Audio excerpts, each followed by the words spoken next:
백악관이 트럼프 미국 대통령의 관세 정책이 이렇게 효과를 내고 있습니다라고 홍보하면서 우리 기업들을 콕 집어 언급했습니다. 자, 어떻게 봐야죠? 일단 트럼프 대통령이고 관세 정책이 국제사회에서 큰 논란을 불러일으키고 있죠. 그런데 이제 트럼프는 미국 국민들에게는 그런 논란과 별개로 미국에게는 이익이다. 이것을 지금 계속 홍보를 하고 있어요.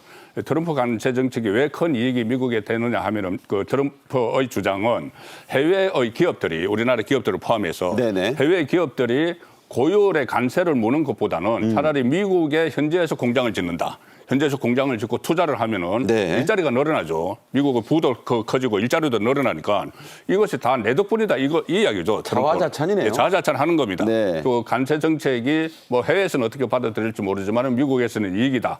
투자하고 공장 짓고 일자리 창출 이것을 이제 강조를 하는 건데 그 사례로 우리나라의 현대차 그리고 LG전자, 삼성전자 이 한국 기업들의 사례를 언급을 한 것이죠. 네, 아주 자세히 했더라고요.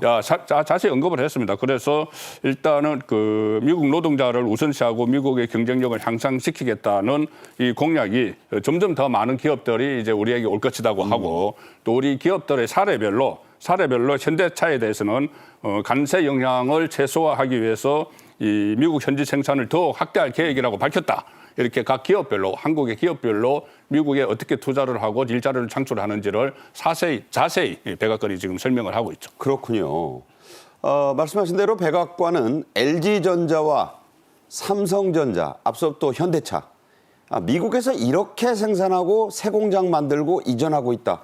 세세한 부분까지 언급했어요. 네, 그렇습니다. 우리나라 한 200개 기업 정도가 지금 멕시코에 생산 공장을 두고 있는데 이 생산 공장에서 제품이 만들어지면 대부분 미국으로 수출이 됩니다. 그런데 이제 아시다시피 트럼프 대통령이 생산 공장을 미국으로 이전을 하도록 독려하기 위해서 멕시코에도 25%의 관세를 물리는 정책을 이제 시행을 하고 있죠. 그러니까 이제 우리 한국 기업들 입장에서는 자, 그러면 멕시코에서 만든 물건을 다른 나라로 돌릴 것이냐, 네. 아니면은 미국으로 생산 공장을 옮길 것이냐, 이게 지금 상당히 큰 고민거리거든요. 근데 이게 아시다시피 공장을 옮긴다는 게 장비도 옮겨야 되고 사람도 가야 되고 돈도 투자해야 되고 상당히 쉬운 일 아니에요. 큰 물량의 투자이기 때문에 신중하게 결정을 해야 되는 입장이고 지금 삼성전자나 LG전자 입장에서 굉장히 고심하고 있는 상황인데 백악관에서 보도자료를 만들어서 삼성전자하고 LG전자가 멕시코에서 미국으로 공장 옮기기로 했다. 이렇게 발표를 하니까 사실은 해당 기업들 입장에서는 좀 난감한 상황이 된 것이죠. 그래서 우리들 입장에서는 이 백악관의 이 보도자료 이 부분에서 너무 구애받지 말고 우리의 전략을 꼼꼼하게 가다듬어서 어떻게 물량을 조정을 할 것인지 진짜 공장을 미국으로 옮길 것인지 아니면은 동남아로 옮겨서 다른 우회해서 수출할 것인지 여러 가지를 꼼꼼히 따져보고 결정을 내려야 하는 그런 시점이라고 볼 수 있겠습니다. 그렇군요. 자, 문제는 이 백악관이 우리 기업들 이 새 회사의 미국 투자와 공장 건립 신설 상황은 이렇게 자세히 홍보하고 알리면서 뭐 인센티브를 주겠다는 데 대해서는 한마디도 안 하고 있어요. 그게 문제 아니에요? 전혀 없습니다. 그래서 한국 정부와 기업이 일단 트럼프 일기 때 트럼프의 경제 정책에 대해서 통상 정책에 대해서 우리가 적극적으로 협조를 했으니까 일종의 우대 정책이 한국에는 베풀어질 것이라는 기대도 했지만 네. 그게 전혀 없어요. 네. 전혀 없는 상태에서 우대 조치는 지금 사라졌고 당장 오늘부터 모든 수입산 미국에서 수입하는 그 철강이나 알루미늄 제품에 25% 관세를 또 부과를 한다. 이렇게 또 발표가 됐습니다. 네. 그런데 트럼프 일기 때 2018년에 우리가 이 철강 부분과 알루미늄에 대해서 무관세 커트를 적용을 받았습니다. 관세를 안 내는 걸로. 받고 있죠, 지금도. 네, 받고 있죠. 받고 있었는데 이걸 지금 오늘부터 이것을 없애버리겠다는 거예요. 다른 나라처럼 25% 관세를 내라. 이렇게 지금 하겠다고 하니까 지금 미국은 우리나라 한국이 철강을 수출하는 최대 시장이거든요. 그렇죠. 최대 규모 시장이고 전체 철강 수출 중에서 무려 13.1%를 차지하니까 많은 거예요. 엄청난 거죠. 네. 거기에 대해서 또 25% 관세를 물게 될 이 상황이 됐으니까 우리 수출 경쟁력에 좀 타격이 있지 않을까 또 우려가 됩니다. 네. 자, 선전에는 홍보에는 쓰는데 혜택은 없다. 좀 매몰찬 그런 상황이죠. 자, 상황이 이렇게 돌아가니까 중장기적으로 이 미국 또 중국 이게 다 여기에 우리 수출이 편중돼 있어요. 그런데 이 시장을 이제는 좀 다변화해야 된다. 다른 나라들로도 눈을 돌려야 한다는 목소리가 커지고 있습니다.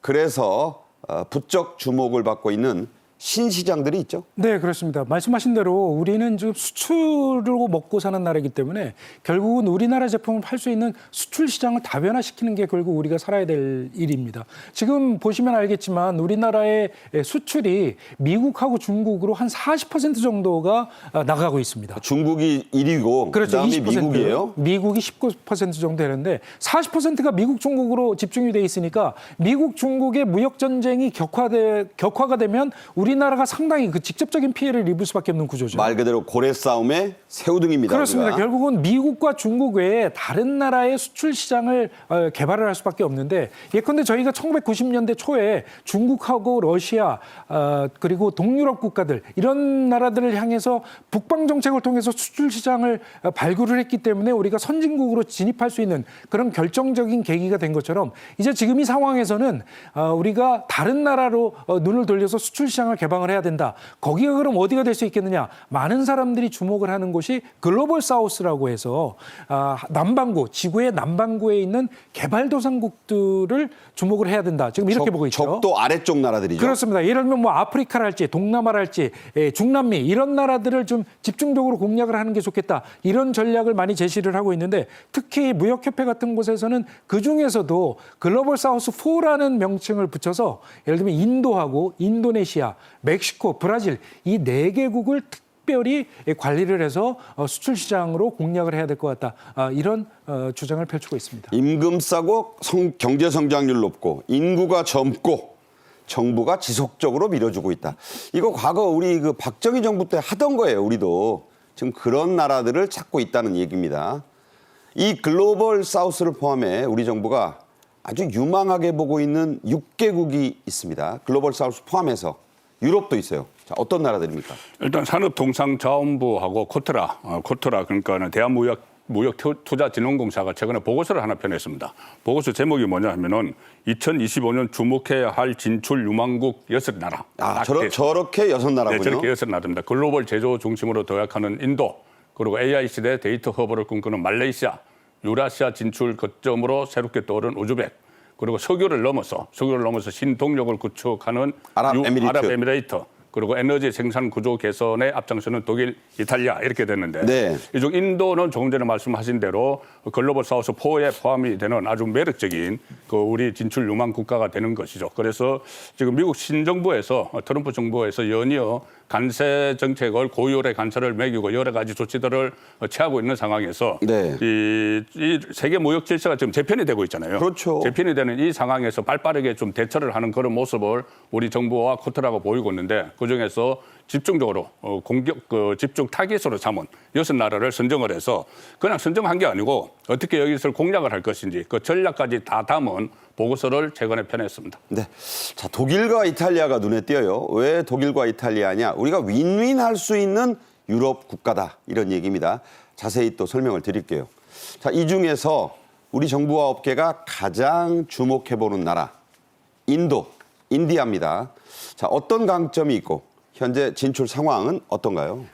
아시겠지만 인도 같은 경우가 작년에 중국을 제치고 세계에서 가장 인구가 많은 나라 1위로 등극을 했습니다. 이제는 뭐 중국이 인구 많은 나라 아니죠? 그렇습니다. 14억 5천만 명의 인구를 보유하고 있는데 그다음에 또 꼼꼼히 뜯어보면 특히 젊은 인구가 많습니다. 그래서 네. 25세 미만이 6억 명에 달합니다. 야. 그러니까 이 젊은 친구들이 상당히 소비를 잘하는 사람들 아니겠습니까? 그러니까 우리나라로서는 놓칠 수 없는 그런 구매력 있는 소비 시장이 될 것이고 그다음에 또 수입액이 6,700억 달러로 세계에서 8번째로 많습니다. 산업 기반이 약하기 때문에 한 15억 갖고 온 사람들이 써야 되잖아요. 그렇죠. 많은 물건을 수입을 해야 되니까 우리나라로서는 놓쳐서는 안 되는 그런 시장이 되겠고요.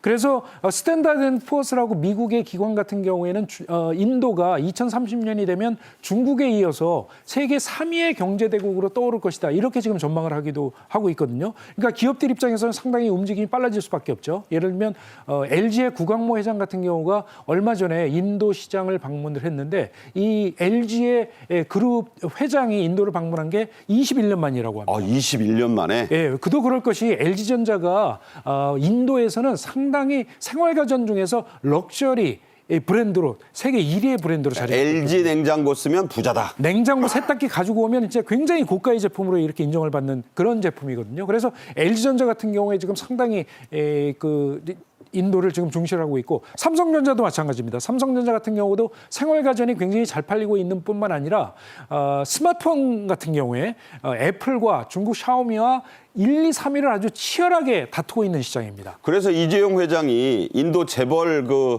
딸을 아들 결혼식에 다 갔잖아요. 그렇죠. 그래서 뭄바이에 이재용 시장이 직접 방문을 해서 현지 직원들을 독려를 하면서 치열한 승부근성과 절박함으로 역사를 만들어 나가자. 이렇게 굉장히 중요한 의미심장한 말을 하기도 했고요. 다른 그룹들도 마찬가지입니다. 뭐 롯데도 그렇고. 그렇죠. 정의선 현대차그룹 회장 작년에만 인도를 2번을 방문했었거든요. 롯데 같은 경우에도 신동빈 회장이 직접 인도 시장을 방문을 해서 직원들에게 인도 시장 공략을 독려하기도 한 점을 좀 주목해서 봐야 될 것 같습니다. 자, 인구만 많은 게 아니라 인도는요.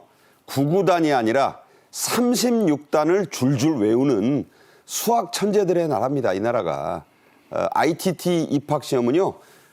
고등학생들이 보는데 서울대 수학과생이 30점도 못 맞는다는 그런 엄청난 대학입니다. 자, 정부는 트럼프발 무역 분쟁에 대비해서 이 관련 부처들이 많습니다. 그 체급을 키우기로 했죠?